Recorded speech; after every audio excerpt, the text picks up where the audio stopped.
Are you feeling content now? If so, please proceed and sign the divorce documents. Alright, I agree, but be aware that moving forward, I will not provide any help or support whatsoever. When I expressed this, my husband Jason and my mother-in-law Kayla couldn't help but laugh. Actually, that sounds more like something we should be saying to you, I thought to myself as I signed the divorce papers. Both Jason and Kayla appeared delighted, almost overly so, with their joy knowing no bounds. However, they were oblivious to the challenges that awaited them. My name is Dana, and I'm a 35-year-old who works in an office. I've been married to Jason for 5 years. He's employed at a prominent firm, dedicating a lot of effort to his work. Due to his demanding job, Jason often comes home late. Although we both are employed, I end up handling most of the cooking and household chores because of our schedules. We haven't started a family yet, which gives us the flexibility to spend quality time together. We often enjoy going out for drinks with friends and coworkers. Since it's just the two of us, we have ample time to engage in activities we enjoy, which keeps our stress levels relatively low. Personally, I don't have many grievances, nor am I particularly unhappy with Jason. However, something has been troubling me lately. Jason's frequency of business trips has increased. He used to travel for work once a month, which was manageable. But in recent months, these trips have become more frequent, occurring twice a month. Additionally, he now often works on his days off and most holidays. While his company generally respects work-life balance and hasn't previously demanded excessive overtime, the recent increase in his workload is puzzling. When I inquired about the sudden change, Jason remained tight-lipped, citing company confidentiality and refraining from discussing business matters at home. This secrecy and the escalation in his working hours are concerning and highly unusual. What really troubled me was that my husband didn't seem to mind the long hours at work. In fact, he appeared almost eager for his business trips and working on his days off, cheerfully leaving the house each time. But knowing him as well as I do, I could tell it wasn't out of passion for his job. At home, Jason hardly ever spoke about his work. He never expressed a desire for promotion or showed any particular drive or ambition to excel in his department. Even more baffling was that despite all these extra hours, Jason's salary hadn't increased. With the amount of overtime he was putting in, it was unthinkable that this extra time wasn't being compensated. These inconsistencies made me start to suspect there might be something else behind his frequent absences. Was it possible that these business trips were cover-ups for meetings with a lover? Was he using his work as an excuse to spend time away from me? These thoughts haunted me.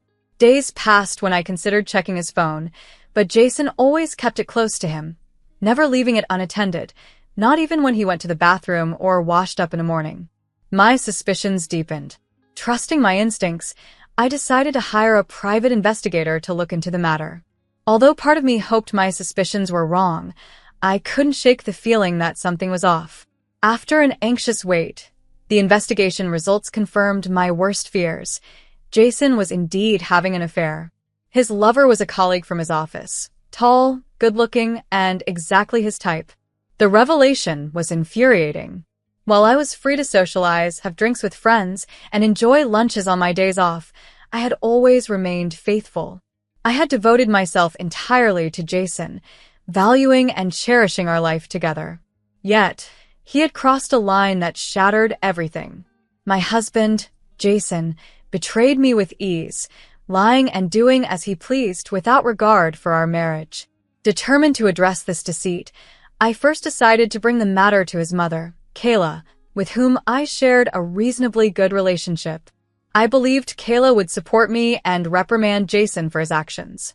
I called her to say I needed to discuss something important and made my way to her home. Kayla has been living alone since her husband passed away a few years ago. Upon my arrival, Kayla greeted me. "Dana, welcome. What's wrong? You seem troubled coming here so suddenly."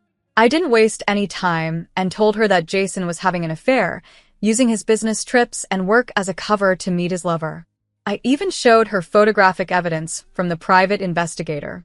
However, Kayla's reaction was not what I expected. She seemed unfazed. "Oh, Jason is having an affair, It appeared she might not believe the evidence, thinking perhaps it was all a misunderstanding. As I stressed that these photos were legitimate proof of the affair, Kayla bluntly suggested, "Then why don't you just divorce him?" Her lack of concern was startling.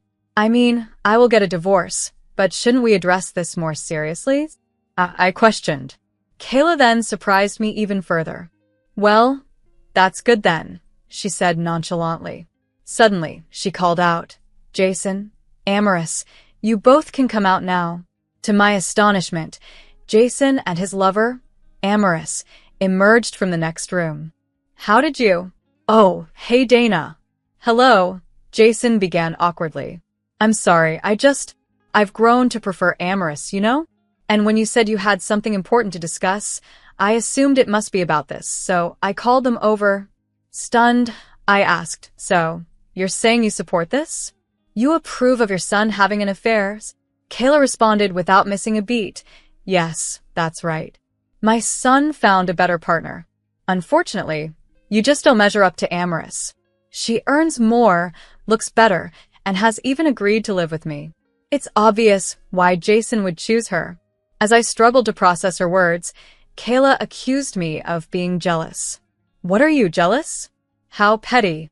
"They say there's nothing uglier than a woman's jealousy, and it looks to be true." Jason chimed in. "It's unfortunate, but it can't be helped. You were never the first choice."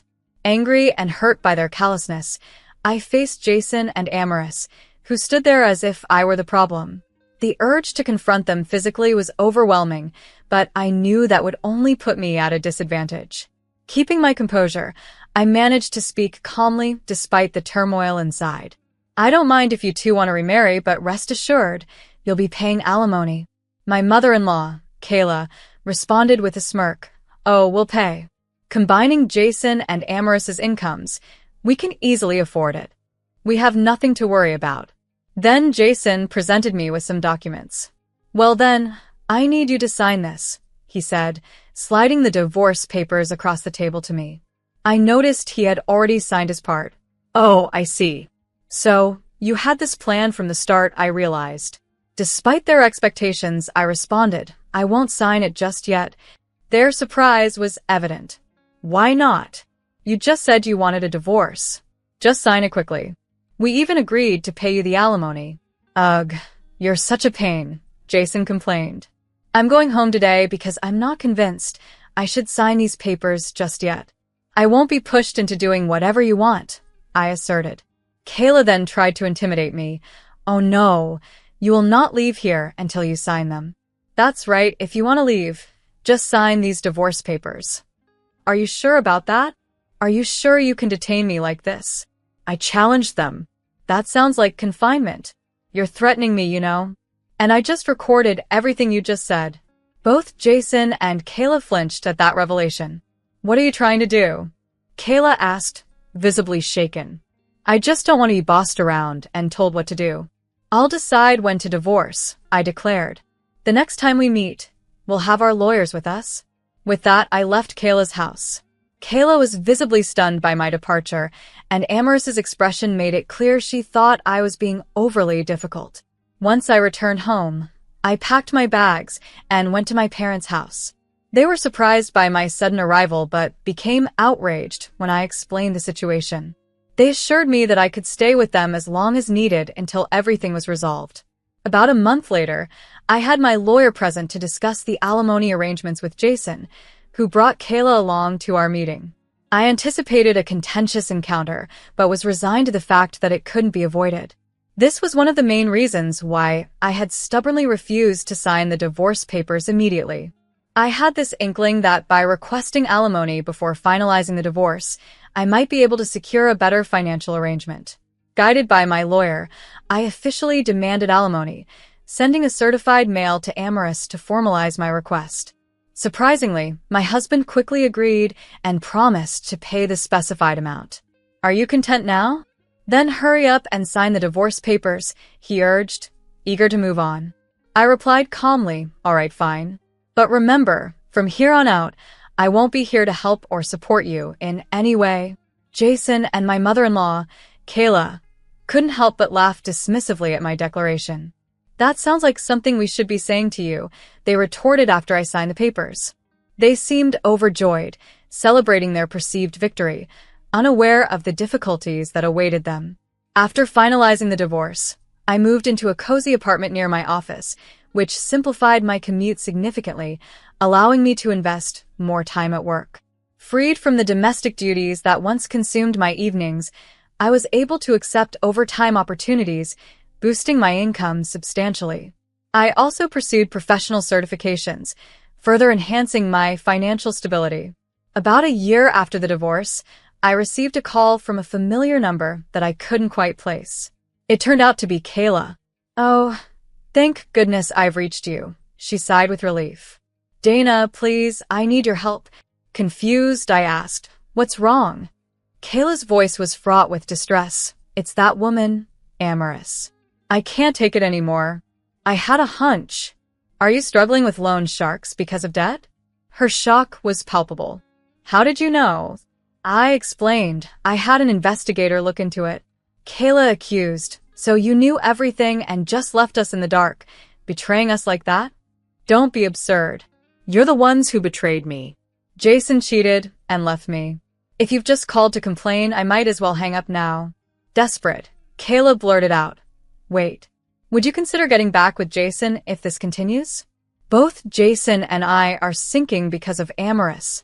She then admitted that Amorous was pushing her around and revealed that before the divorce, I had hired a private investigator who discovered Amorous's gambling addiction and her heavy involvement in horse racing and casinos. It turned out she was also buried in a significant amount of debt, which was just my suspicion at first.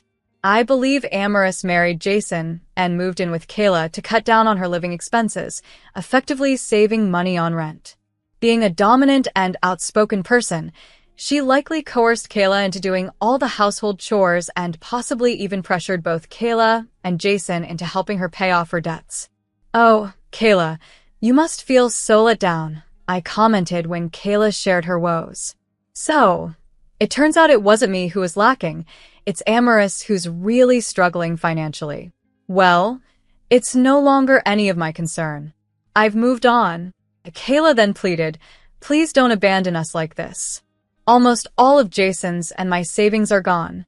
"It seems they got what they deserved," I thought to myself, but didn't say it out loud. Kayla continued, "Because you sent that certified letter to the company about Amorous, both Jason and Amorous faced salary cuts. So, you think I'm responsible? That I should help fix this mess?" I was astounded by her audacity. Yet, despite my resolve not to assist them further, I offered Kayla a bit of advice on how to handle Amorous if she continued to be troublesome. Recording her behavior could serve as evidence of the harassment you're enduring. Also, if you can gather proof of her gambling addiction, that could be grounds for Jason to divorce her. Kayla seemed taken aback by the suggestion but recognized its potential. "Oh, that's a good idea. Thank you," she said before hanging up. Following my advice, Kayla and Jason took action. As a result, Jason and Amorous eventually divorced, and both Kayla and Jason were freed from the burden of Amorous's debts. Amorous struggled to repay her debts, faced issues with several consumer loan companies, and eventually disappeared from their company altogether. Though Jason and Kayla were relieved from the clutches of Amorous, the financial strain and emotional toll over the past year had been significant. Meanwhile, compared to their ordeal, I felt like I was the happiest among us. Things had turned out quite well for me, all things considered. Interestingly, despite everything, Kayla seemed to think that helping her might bring Jason and me back together. She kept calling, perhaps hoping for a reconciliation, but I knew better than to revisit the past. I decided to ignore all of their attempts to reach out, and went as far as blocking their calls to ensure peace in my life. Meanwhile, something beautiful blossomed at my workplace, a romantic relationship with a colleague. Over time, our connection deepened, and 3 years later, we celebrated our love by getting married. Today, we are blessed with a child, and my husband has proven to be a truly wonderful partner. His supportive and understanding nature makes every day brighter. I look forward to continuing this journey, enjoying life with my husband, and watching our child grow up, hoping to create a loving and stable environment for our little one. Looking back at the chaotic twists my life once took, I think about Kayla's peculiar actions, how she premeditated the revelation of the affair by gathering Jason and Amorous in a separate room before I arrived. It strikes me as a bizarre attempt to control the narrative. It's evident now that both Kayla and Jason were blind to Amorous's true nature, which eventually led to their downfall. As for myself, despite the hardships, I emerged from that chapter of my life happier and more fulfilled than ever. The outcome for Jason and Kayla, though unfortunate, was a direct result of their own choices and actions. They faced the consequences they truly deserved. Regarding Amorous, after her departure from the company amid a whirlwind of consumer debts, her whereabouts remain unknown. Occasionally, I ponder her fate, hoping she hasn't encountered any serious misfortune, despite the dubious path she chose. In the grand scheme of things, I find myself grateful for the lessons learned and the new beginnings. My current life, filled with love and laughter, stands in stark contrast to those tumultuous times. I sincerely thank you for listening to my story until the end. If you enjoyed this tale of overcoming adversity and finding happiness, please consider subscribing to our channel. I look forward to sharing more stories and insights with you in our upcoming videos.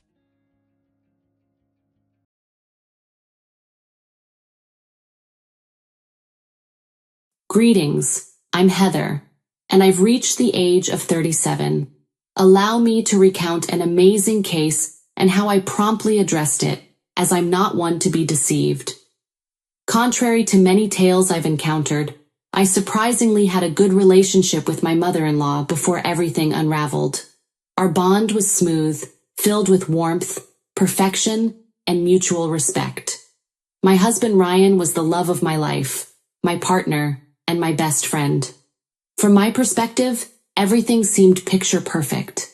This is not an illusion or omission on my part. Sure, we had our arguments like any normal family, but there were no red flags, and all seemed well. However, the shocking turn of events that followed left me bewildered. Let me narrate the incident and explain why I chose to seek revenge on my husband and mother-in-law. I had planned something special for our family, a vacation originally meant for Ryan and me. However, considering Catherine, my widowed sister-in-law, and her loneliness, I decided to include her. I sponsored most of the trip, covering accommodation, meals, and activities. Ryan and Catherine were only responsible for their additional expenses. The plan to take a once-in-a-lifetime vacation in Spain, exploring Barcelona's vibrant streets, savoring tapas, and enjoying the Mediterranean sunshine. The thought of creating lasting memories and strengthening our bond excited me. Little did I know that this grand adventure would lead to events that shook the foundation of trust and shattered the illusion of our perfect family. Backtracking to that fateful day, filled with hope and promise for our Spanish dreams, I stood in the living room holding plane tickets, with a smile on my face. Getting together with Ryan and Catherine, I revealed the surprise. They exchanged puzzled glances, curiosity etched on their faces. Catherine, with her wise eyes, tilted her head slightly. With a flourish, I presented the tickets and shared my plans for our Spanish adventure, hoping to see joy and gratitude in their eyes. Ryan's face lit up, expressing genuine anticipation. "Heather, you truly are something else," he exclaimed. Anticipation bubbled within me as I eagerly awaited the commencement of our extraordinary journey. Catherine, on the other hand, donned a gentler smile, her gaze meeting mine. "Oh, my sweet Heather, you've truly outdone yourself. This is a gift beyond measure. I'm deeply touched," she expressed warmly and sincerely. In that moment, pride and contentment swelled within my heart. Their reactions were a validation of the love and effort I had poured into this surprise. I had envisioned this vacation as the adhesive that would strengthen our bonds, creating unforgettable memories and fortifying the already seemingly unbreakable ties. However, as you might suspect, this tale takes a treacherous turn. Beneath the facade of our seemingly idyllic relationship, a complex web of deceit and betrayal lay in wait, ready to ensnare us all. When the truth unraveled, it would challenge the limits of forgiveness and test the very essence of family bonds.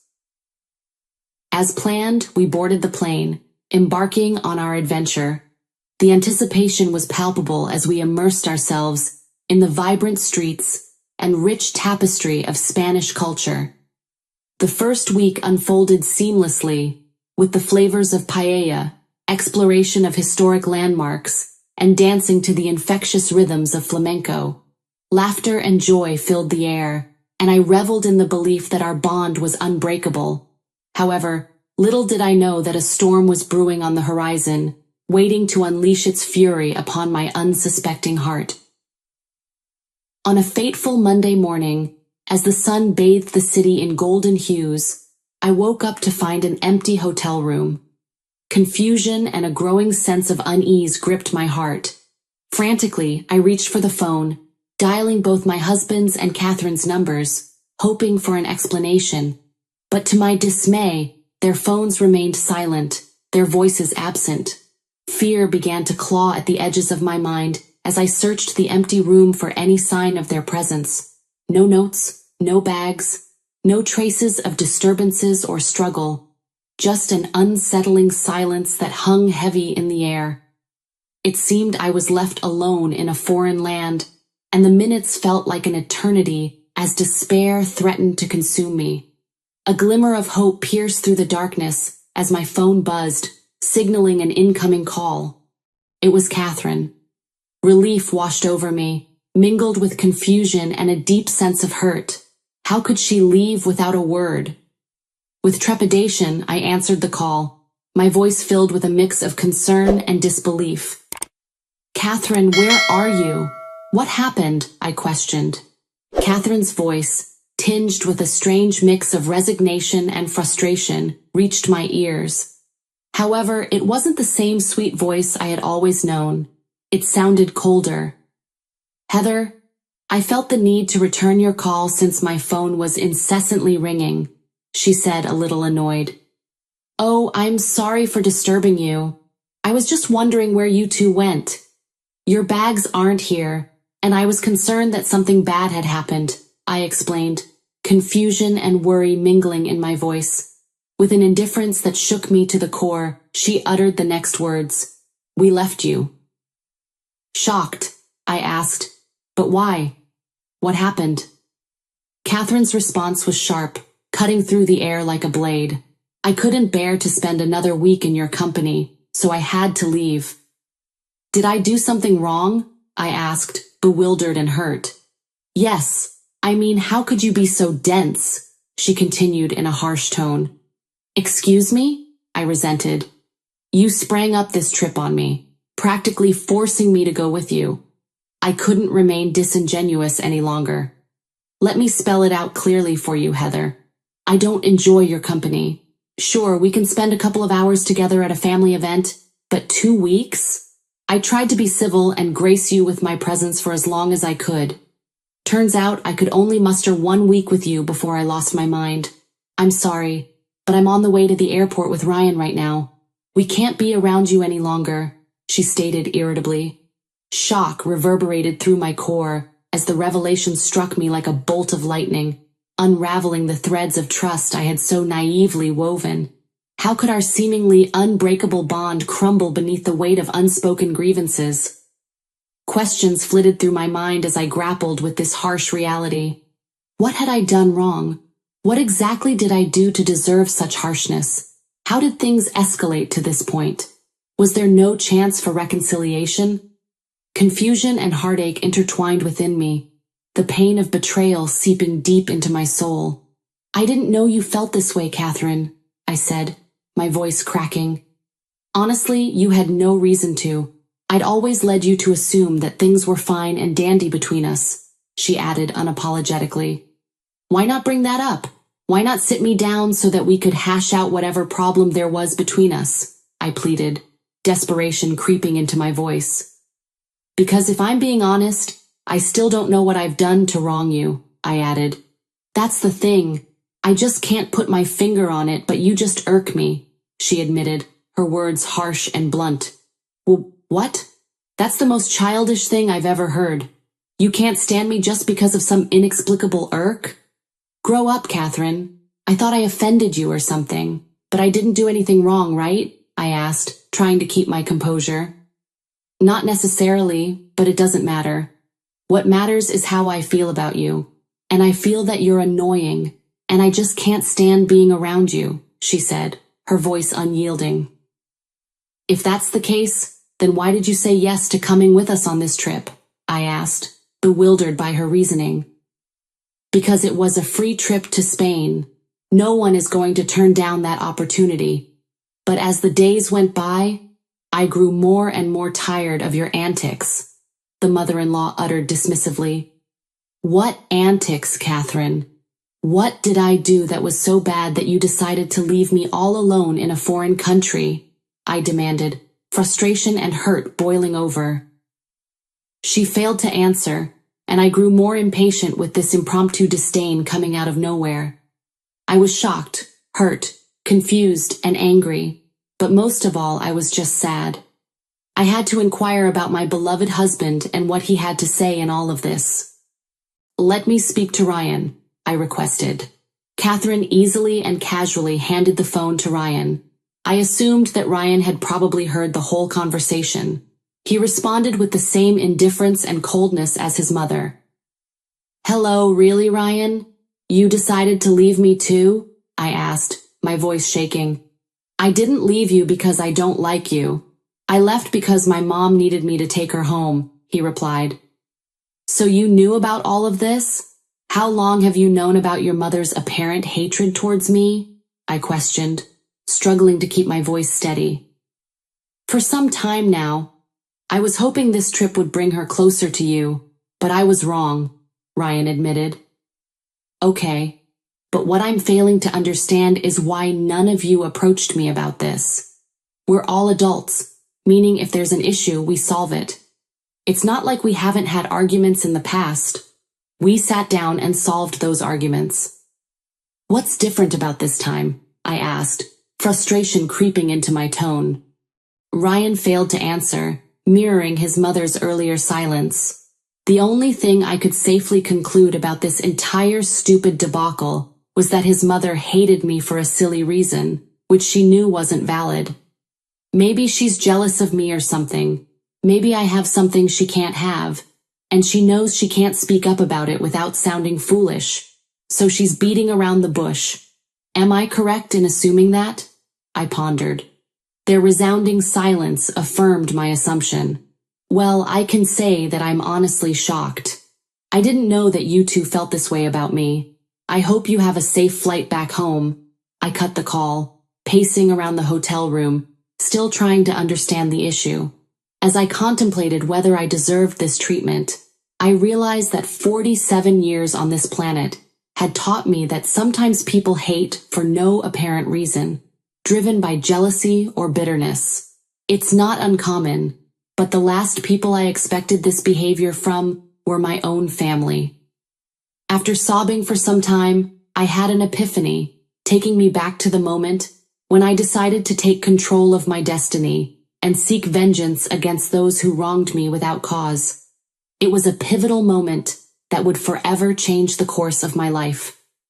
Wiping away my tears, a newfound determination welled up within me.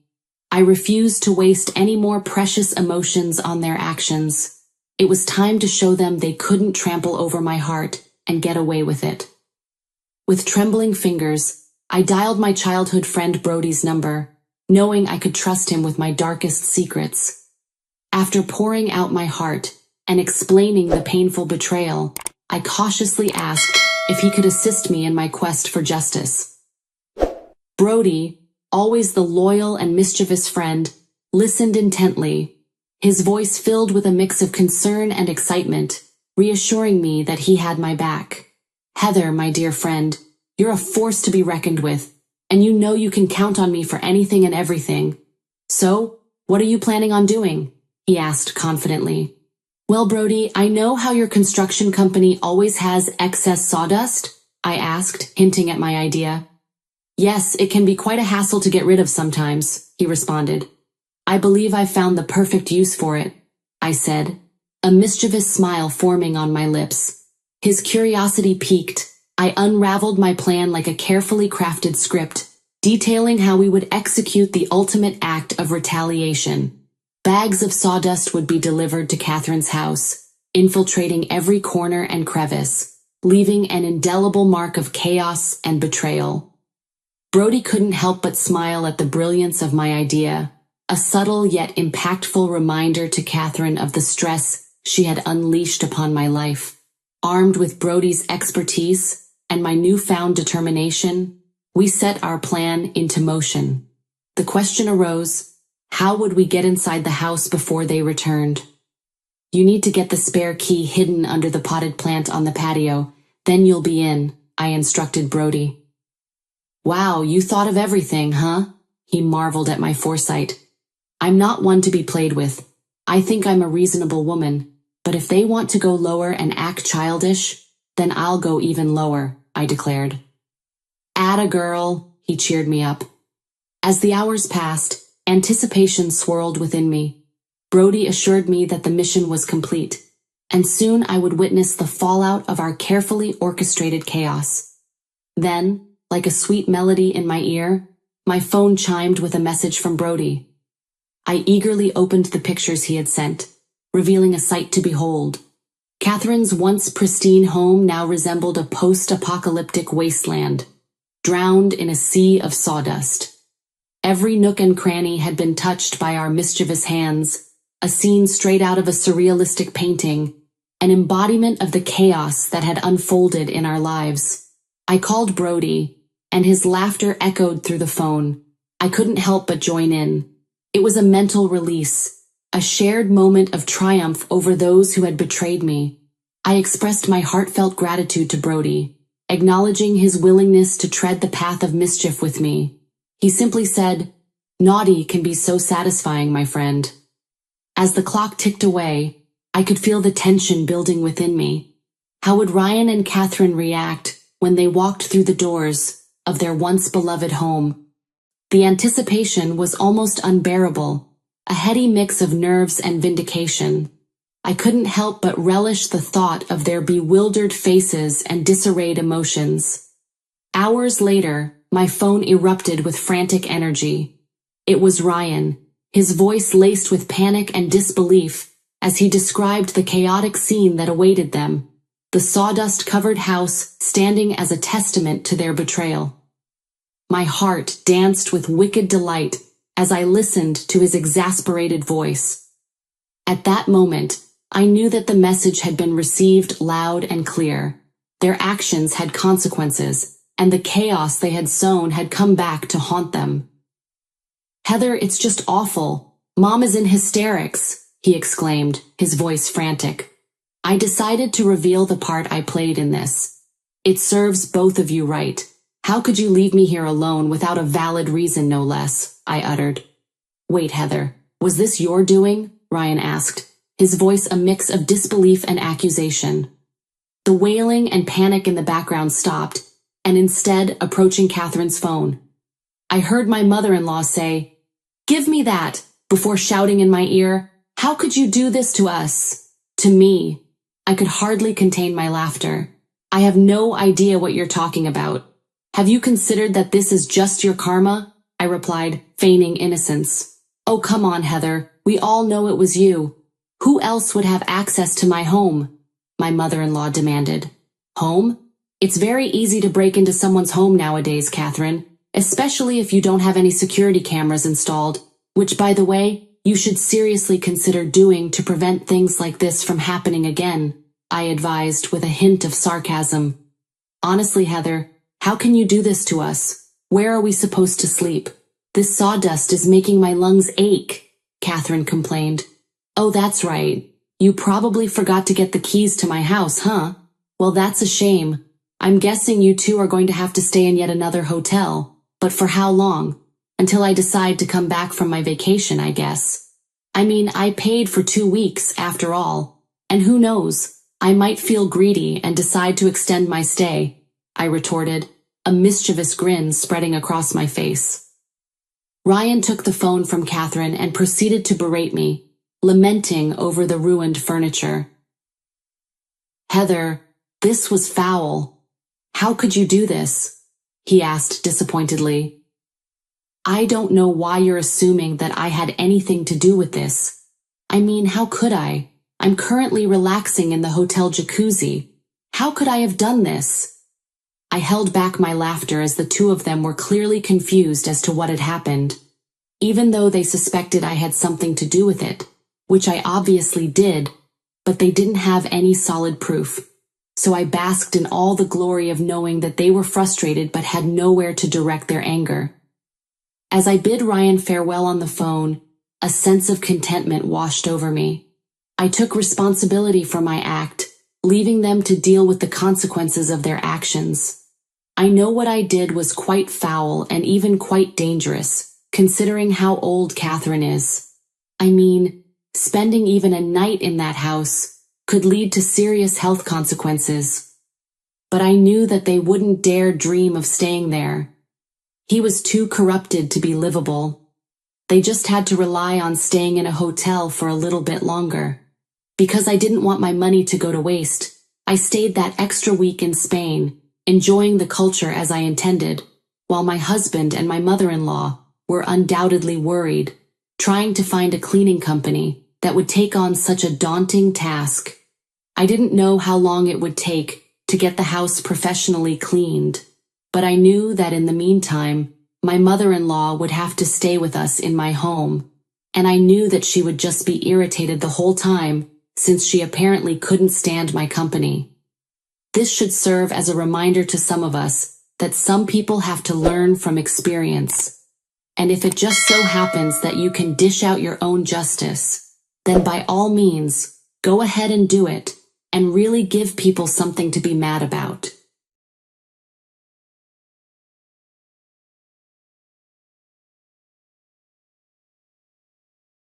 Everything is going as planned, came my husband's voice from the living room as I entered the house to pick up something I had forgotten. Your wife should be on her way to the other side soon, my mother-in-law said. I couldn't believe they despised me so much that they wanted to murder me after living with me for so long. Normally, I would have questioned my husband and mother-in-law right away, but I didn't dare to do so because of my profession. I began my fight to expose them for the evil they had done the next day. Elise Harris is my name. Charles, my husband, is 3 years older, and we married 3 years ago. We met at his workplace during a traffic safety class. At the time, I was a police officer in the traffic division. It was my first traffic safety class, and I was nervous because I was not used to speaking in front of large groups of people. Charles talked to me to calm me down. We became good friends, but despite being married for many years, we still do not have children. I wanted to have children as soon as we married, but Charles wasn't so sure. Raising a child is expensive, so maybe after we have a little more money saved up, he said. Since we both work, I'm sure he's not concerned about money, but every time we discuss children, he dismisses it. I am not alone in my concern about not having children. Nova, my mother-in-law, has always been concerned about our lack of children. She seemed to be looking forward to grandchildren at first, but after 3 years, she began to suspect that I was taking my time. You're not going to be young forever, so you better hurry, she said and added, if a woman does not bear her husband's children, she's no better than a housekeeper. It's not like I don't want to have a child. When I was telling Charles what my mother-in-law said to me, he becomes irritated. What exactly is it? Are you blaming me? I'm overworked and exhausted. If you truly desire a child, make an effort to make me feel that way, he would say without fail. He would pay close attention to my appearance. Anyway, his tastes don't suit me, and he prefers girls who dress younger. No matter how many times I tell him that I can't be too trendy, because I don't know when I'll be called away for work, he doesn't get it. A wife who does not dress well is an unfit woman, You should think about it before complaining to me, he criticized me. I had no idea my husband, who had been so sweet to me before, had such terrible thoughts, and I regretted marrying him. My department and work schedule changed 2 years into our marriage. It became increasingly difficult to time my husband's day off with mine, and we spent less and less time together. I knew it wasn't good for us, and even when we finally managed to schedule our time off together, Charles made plans with someone else. You're canceling again? You promised last week that we'd go to the movies today, I asked disappointedly. Some girls at work invited me to go fishing yesterday. They said they couldn't put the bait on the hook because they were afraid. I apologize, it's part of my job, he explained. Despite his words of remorse, he had a grin on his face. As a result of my husband's selfishness, my much-anticipated plans were betrayed at every turn. I was in a bad mood and wanted to spend my day off at home, but then my mother-in-law would show up without an appointment at my house. "Oh, Charles isn't here," she inquired. "He went fishing. Some girls from work asked him to accompany her," I replied. "I guess he'd rather play with other girls than be with you," she uttered wryly. "I don't want to deal with my mother-in-law, who can say such things to me and act like she doesn't care. But I can't just leave her alone and go out, so my days off would end with her sarcastic remarks like this. You don't appear to be able to have children. You need to be more proactive. You're his wife, right?" she uttered judgmentally. "I'm doing my best as well, but it's about money, and Charles isn't thrilled about it because of finances," I retorted. "So how much money do you make now?" she asked, her curiosity bordering on intrusive. I hesitated to talk to her about personal matters, even though she was my mother-in-law. When I told her a little less than my actual pay, she sneered with a disappointed expression on her face. "Oh my, it's surprisingly less than I thought," she said. "After all, I'm a civil servant," I tried to object. "With such low wages, how can you want to have children?" she continued, her voice filled with disdain. What on earth was she comparing them to? I wish she would not compare a wealthy individual to a civil servant. However, something about my mother-in-law's demeanor felt strange at the time, and the doubts I was experiencing at the time were only the beginning of the story that was to unfold. My mother-in-law began to openly bully me after that day. Her visits to my house increased to the point where I saw her half the week. When I got home from work one day, my mother-in-law entered the house using her own key and was cooking dinner. "Oh my, you're a wife, but you prioritize work over family. It must be wonderful not to have children," she once again snarled. Perhaps it was because of my sarcastic mother-in-law's meals, but I was always sick after eating. She would wake me up when I was sleeping after a night shift. "How long do you intend to stay in bed? You're not a good wife if you stay in bed until noon because of your job. This will make a man want to go out and find someone else," she spoke in a stern tone. She then forced me to eat breakfast. As a result, I gradually discovered that nothing I ate tasted good, and in some cases, tasted bitter. After more than a month of this, I was so tired from stress and lack of sleep that I had to go to the bathroom right after eating. When Charles saw my tired face, he became annoyed rather than concerned. "I feel down too if you make such a sour face at home. You have been slacking by delegating housework to my mother, so you should at the very least be sociable," he said, his voice frustrated. "You mom only visits when I'm too busy to do the housework, and she's always sarcastic. You're well aware of this, aren't you?" I tried to explain. Despite my explanations, he ignored me and continued to watch TV. He refused to listen to what I had to say. Instead, he kept laughing at the TV show, and my rage erupted. "Charles, you don't look at me when we talk anymore. You've started canceling plans with me even on holidays. Are you having an affair?" I asked, my voice filled with accusation. "That's a horrible accusation." My husband raised his voice in response to my words. "I have business matters. How can you say that without knowing how difficult it is? You only feel that way because you are the one who's cheating on me." He turned red and spoke in a firm tone. I was too stunned by the power of his words to respond. Furthermore, my husband took it out on the vase on the table, knocking it to the floor and sending shards flying at my feet. "You don't have to go this far," I said calmly. That was the first time I had felt threatened by my husband. Such incidents have occurred on numerous occasions since then, and simply being at home with my husband has made me feel uneasy. I had to leave the house for a few days for work one day. I left on a business trip, but realized I had left my important notebook at the door and forgotten about it. So I hurried back home. "It's so nice of you to go on a business trip without doing any housework, isn't it?" I was told a day before. I felt awkward seeing my husband, because we had argued the day before I left the house. So when I got home, I opened the front door slowly so as not to make a sound. I discovered my mother-in-law's shoes there. I was about to walk away when I overheard them conversing.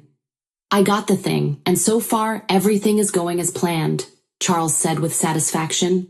"Your wife is going to die soon," my mother-in-law replied coldly. "That's correct. However, it's not as effective as I thought," my husband continued. "She's been going to the bathroom after every meal, so I guess it's about time," Nova added.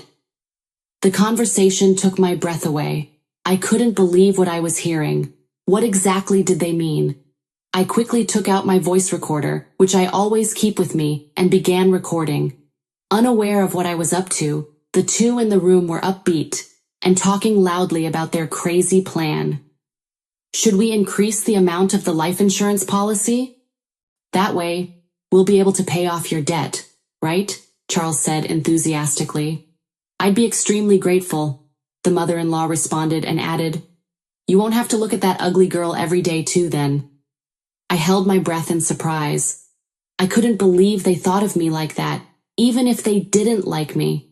In addition, I could hear him saying, "She's a police officer, but in the traffic department, so she'll never find out about it." I gradually became angrier than sad, vowing vengeance on them. On my business trip, I kept thinking about how I could get back at my husband. A colleague who was with me was concerned about my glum expression, and when I complained to him, he gave me some unexpected information. He told me that a drunken man had caused a commotion at a club a while ago, and when he arrived, he discovered that the drunken man was Charles. "I recognized your husband's face right away because he was at your wedding," my colleague said. "Charles was so drunk that he was hugging the female employees and kicking the table. He was with a girl and shouted that he would beat anyone who tried to touch her. But he wasn't just drunkenly saying this. He actually appeared to be in a relationship with her.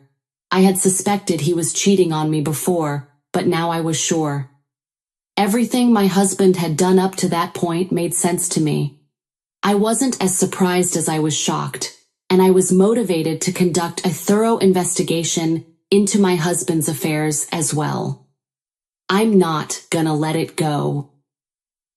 A week later, my husband abruptly began speaking to me in the same friendly tone he used when we first began dating.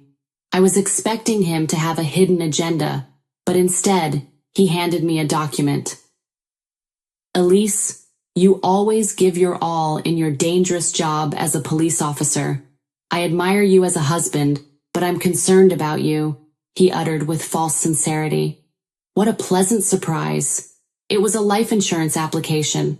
I was convinced that he was considering carrying out the plan. Even so, I wanted to believe Charles one more time. "Do you really believe that? Is it possible that someone will try to murder me? Would you be concerned if that happened?" I asked, and locked my gaze into his. "Please, I beg you to reconsider," I thought in my head as he nodded at me with a big smile on his face. "Of course. So get moving. Please sign this application," he exclaimed excitedly. Is the only thing he sees in his eyes now the insurance money he can get in exchange for my life? He was a scumbag to the core, but thanks to him, I felt confident in sanctioning him. "In this world you never know who's out to get you, do you?" I asked him. Yes, and yes. There have been so many upsetting incidents," he rushed me. "Someone in your family, for example, has a stupid idea," I added. Oh, yeah, Charles began to stammer. Like planning to get rid of a wife who causes problems because he wants to be with a younger woman. I stunned him. My husband's eyes started to glaze over with distress. His cold-hearted mother manipulated him into taking out an expensive insurance policy on his wife and plotting to kill her. Wait a second, what the hell are you? I pulled out my voice recorder and turned it on. When I played the voice recorder in front of my husband, his face distorted and became ugly as his mother-in-law's conversation and vulgar laughter began to flow out. Hey, what's up with this recording? He demanded. I happened to overhear it, I replied. Thank goodness I have a voice recorder. I wouldn't have it if I'd spent my entire life working in traffic, I added coldly. You work in a traffic division, though, he protested. I'm now in a criminal division. I also told you so. But you, I suppose, have since been busy thinking about another woman and ignoring me, I concluded. I laid out the photographs on the table, evidence of infidelity that my husband had hidden in his room. These were the only ones I discovered while searching the house, while my husband was away, and strong evidence. I don't know anything about these pictures. I don't even know who she is, he stammered. I heard she works at a high-end club, the one you had a problem at. You're so cool. I heard you're yelling, she's my girl. My voice filled with disdain. How much do you know about? He asked. I'm not sure, I interrupted him. Concerned, he began to justify himself under the weight of the revealed truth. My mother is to blame. When she discovered that I was dating another girl, she insisted that I marry her rather than you because of your low salary, he blurted out. My husband's words made sense. When my mother-in-law inquired about my salary and stated that it was low, most likely referring to my husband's girlfriend. According to the recorder's transcript and the eavesdropped conversation, the mother-in-law owed a significant amount of money. It would be shallow of her to try to pay off the debt with my insurance money and from my husband's new girlfriend. So you're saying it was your mother who devised the scheme? I asked Charles. Yeah, I had absolutely nothing to do with it, he insisted. What are you on about? It all started when you cheated on me with her. It's disgusting to blame someone else for it. You will never be forgiven, I shouted, and my husband grabbed my chest while screaming incoherently. I intercepted his arm and threw him to the ground with all my might. I'm a cop. I'm used to dealing with aggressive people like you. I don't need life insurance to protect myself, I uttered firmly and decisively. My husband became weak and apologetic when he saw the handcuffs. You're arrested, I added. I apologize. I don't know what I was doing. Please accept my apologies, he begged, his voice trembling. I'll hear your excuses at the police station. I'll give you ample opportunity to explain, I stated to him. Following that, my husband and his mother were imprisoned for a time for plotting to kill me. I filed for divorce and demanded $20,000 in alimony from both my husband and his girlfriend. They may be freed soon because it was an attempted murder, but I am sure they will be fired from their jobs and they will have a difficult life with the alimony payments and paying off my mother-in-law's debts. On the other hand, for the first time in a long time, I'm enjoying living alone. I've been forced to live in a small space, so I decided to stretch out and spread my wings for a little while longer.